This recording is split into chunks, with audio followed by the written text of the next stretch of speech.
Good morning. It is Monday. It's November 5th. It's Andrew here. And Elaine is in, by the way. I'm not here on my own. She's just in the office finishing up some stuff because we have a really busy show coming up for you this morning.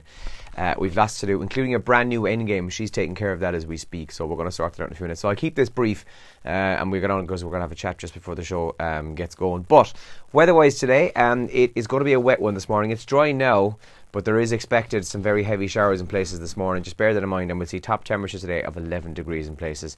But it's going to be kind of more or less a wet late morning and certainly into the afternoon as well. How was the weekend, by the way? Did you get up to much or go anywhere or do anything special? What did I do? I was DJing Saturday night in Killarney, and then yesterday, what did I do? Oh, do you know what I did yesterday? I caught up on a lot of Sky recordings and Netflix. Yes, yesterday. That was pretty much my Sunday. I watched some of the FAI Cup final as well. And I started watching The Chilling Adventures of Sabrina, and anyone who's watched it on Netflix, I won't spoil it for you now if you haven't seen it, but I don't know what to make of it. I can't decide whether or not I actually really like it, enjoy it, or if it's boring and kind of a bit drawn out. But I've still watched 7 episodes, so I've 2 left. But it's good. It is good. It's just I don't know what to make of it. But anyway, that was my weekend, so let us know what you did for the weekend, alright? Papers-wise today, the Examiner leads with an awful sad story from here in Kerry. Investigation after kayaker drowns in Kerry. This was in just near Kilgarvan. A Cork woman sadly passed away in her 30s, according to the Examiner this morning. Yeah, we carried the story in news yesterday. Very sad story. Alcohol advertising ban to start next week is also on the front page there, according to the Examiner. Bans near schools, play areas, coupled with new separation rules for drinks sold in shops, will come into effect next week after approval by the Minister for Health, Simon Harris. And Martin Luther King's son has a dream of US voters reclaiming democracy, is also on the front page of the Examiner there. They're in the middle of their midterm elections, aren't they? The Independent then this morning says Irish officials stunned as British want soft border deal to last just 12 weeks after 2 years of talks.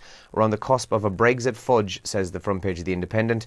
And working parents spend €1,700 more on childcare now than we did 5 years ago. The average family's annual spend on childcare rose then by more than £1,700 in Dublin alone in just the past 5 years. That's mental money.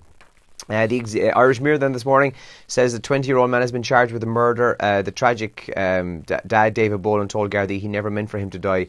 Calvin Cullen is accused of killing the motorbike enthusiast after a Halloween night party. And 2 schools closed due to safety concerns who will not reopen today. So midterm ends obviously after last week, but there's 2 schools we know of, according to the front page of the Mirror, that will not reopen due to the structural defects. And the Irish Times then this morning says whiplash victims are awarded an average of €20,000 for their injuries. So apparently in Ireland we get 4.4 times higher payouts for similar injuries in places like Wales and in England. So 20 grand people get as an average payout for whiplash. That's also in the Irish Times this morning. Top trends that we're waking up to then. Taken Down. It's RT's new crime drama. I saw the girl who's plays the lead in this on the Ray D'Arcy show Saturday night. And it's all about direct provision. And by all accounts got a really good reception from people online last night. So that was their new drama which started. FAI Cup finalist training then. Dundalk won 2-1 against Cork City, which means they've now completed the double. It was a decent enough game actually, and I think Dundalk were the better team, deserved to win it. X Factor is trending this morning. So there was a bit of a weird one there on Saturday night.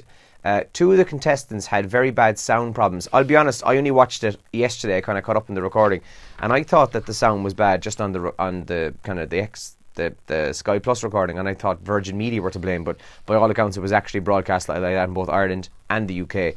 So what they did was they rebroadcast all 12 contestants' performances at the start of yesterday evening's results show. So then they opened the lines and then it was all fair. I think that kind of made sense because otherwise people could say, oh, you didn't give me a fair chance and blah blah blah.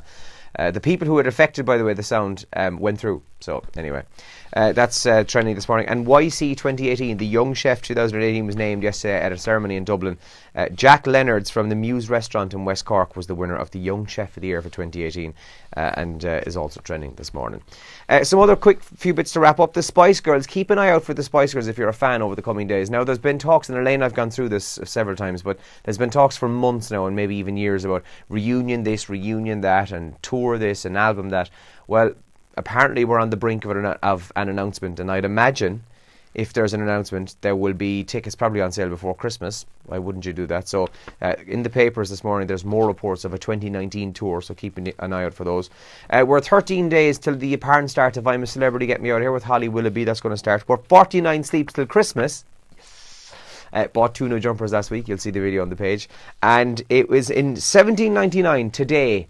We're saying happy birthday to the gym, as the very first gymnasium opened in Denmark in 1799. So any gym goers watching this video, happy birthday to the gym people thing.